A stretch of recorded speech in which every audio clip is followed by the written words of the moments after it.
TurboCash.net. Free accounting downloads. Welcome back to Expresso Live on SABC3, your feel-good breakfast show. And it's that time of the morning on a Monday when we talk to Mr. Wayne Flint. And I remember last week talking to him about starting up small businesses, and he said that it's a great time to do so. But Wayne, when we look in the papers, there's the US credit downgrade. Yes. Riots are going on in Britain. Yes. It's not looking too good for business right now.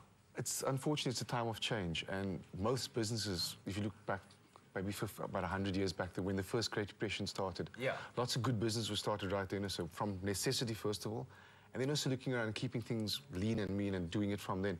So I think, like I said, it's a very great time to start business. The only other option if you don't start a business, unfortunately, is to sell your labor.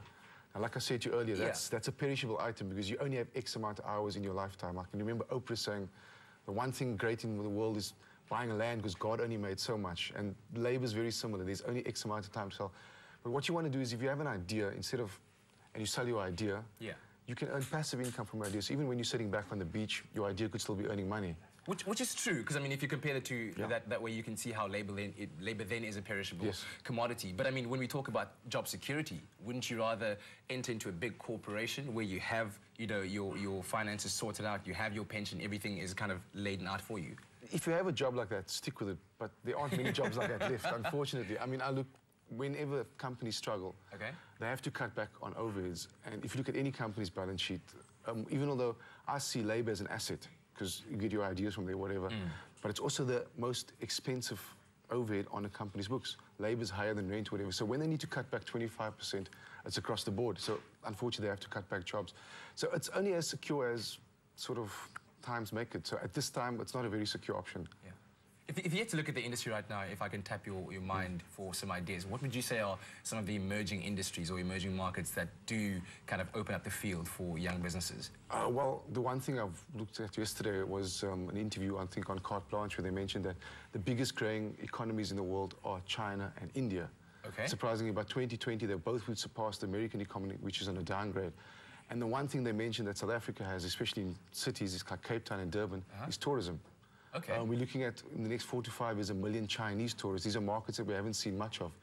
And that's a different market we're getting into. So that's one of the markets I'd look at getting into, tourism in South Africa.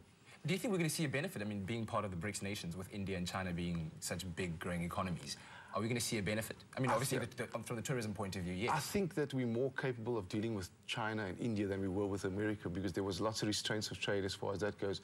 And our governments have already negotiated almost free and open trade with China and India, and the more we're going that lines, the better those negotiations are becoming. So I think those are the markets you can align to, because a scary stat is that India's population will surpass China's population by the year 2040. And I mean, those are the two biggest populations, and they're both in Asia, so that's quite huge. Now, bring it back to starting a business. Last week you spoke about how kind of the barrier to entry has been relaxed, where previously you had to pay, I think you said 300,000 Rand before you had to start registering. You had to turn over 300,000. And now it's $1 million Rand. You want to talk more about that? Yeah, look, the one major benefit about that is that they realize that, especially for a small business that's starting, the first 150,000 Rand, if you make 150,000 Rand turnover in that year, you pay absolutely no tax or no expenses on that whatsoever. Yeah, and this is just pure turnover, not profit, just turnover. Just turnover. They're trying to get the average kids up, because like I said, the unemployment rate in Africa is 60%. So that's a huge problem. It's a huge problem, and they need to get employment created whichever way, and SMEs is the one way that they can do that. So they need to get kids out there thinking of working for themselves in the tourism sector or any other sector there is, and then earning that first 150,000 Rand, because unfortunately I don't think there's going to be many jobs out there in the next 4 to 5 years for kids coming out of school. Oof, sad, but I mean, I know that they say that the Chinese symbol for crisis is the same as opportunity. So, as it is a time of crisis for young people, an ideal time to get your minds thinking into new avenues of business. And if you want to find out more on how you can get your books done properly, find out at TurboCash.net. It's time for your exercise this morning, and I know that Kia has more news of that. TurboCash.net. Free accounting downloads.